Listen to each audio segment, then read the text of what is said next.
Jepang dibikin tak berkutik oleh Rusia sampai-sampai tak sanggup jatuhkan embargo. Makanya jangan macam-macam dengan Rusia, mereka pegang kartu truf yang tak akan bisa dilawan oleh negara manapun. Tak takut sama sekali diembargo, justru negara yang ingin embargo berpikir dua kali melakukan kepada Rusia. Seperti dilakukan Jepang, negara dengan kehebatan teknologi itu sama sekali tidak berkutik. Jangankan menyentuh soal sanksi embargo, mereka malah mengaku tak kuasa untuk menyatakan sanksi embargo kepada Rusia. Khususnya untuk ketersediaan minyak bumi, Jepang mengaku tak sanggup dan berpikir ulang untuk jatuhkan sanksi embargo. Ya, Jepang mengaku tak sanggup dan bakal kesulitan apabila segera mengikuti langkah untuk mengembargo impor minyak Rusia atas invasi Moskwa ke Ukraina.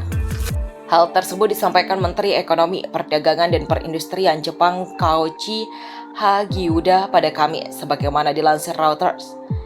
Hagiuda mengatakan itu dalam kunjungannya ke Washington, AS setelah beberapa petinggi Uni Eropa pada Rabu mengusulkan paket sanksi terberat terhadap Moskwa termasuk embargo minyak mentah. Presiden AS Joe Biden mengatakan dia akan membahas sanksi lebih lanjut terhadap Rusia dengan para pemimpin G7 pekan ini yang dapat menekan Jepang yang mewaspadai dampak embargo minyak.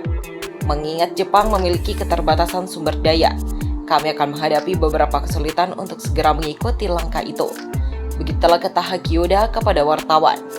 Dalam pertemuan Hagiuda dengan Menteri Perdagangan AS Gina Raimondo, keduanya menyetujui prinsip-prinsip dasar kerja sama semikonduktor. Hal tersebut bertujuan untuk mendiversifikasi kapasitas pembuatan chip, meningkatkan transparansi, tanggapan darurat terhadap kekurangan serta penelitian dan pengembangan. Ketika dunia menjadi tidak stabil setelah perang di Ukraina, koordinasi dengan negara-negara yang berpikir sama menjadi semakin penting. Pembicaraan hari ini berfungsi sebagai langkah besar untuk memajukan hubungan Jepang-AS, ujar Hagiuda. Dalam pertemuan terpisah dengan Menteri Energi AS Jennifer Granholm, Hagiuda meminta AS untuk meningkatkan produksi gas alam cair atau LNG untuk membantu Jepang mengurangi ketergantungan energinya pada Rusia. Impor minyak Rusia menyumbang 4% dari keseluruhan impor minyak Jepang untuk tahun fiskal terakhir hingga Maret.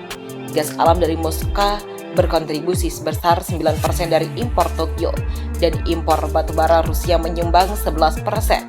Hagiuda menuturkan, Jepang akan menyediakan pembiayaan publik untuk membantu perusahaan Jepang melakukan proyek LNG di AS untuk meletakkan dasar bagi investasi. Kedua belah pihak sepakat untuk membentuk inisiatif yang bertujuan untuk membahas secara teratur teknologi energi bersih dan keamanan energi mengingat krisis Ukraina.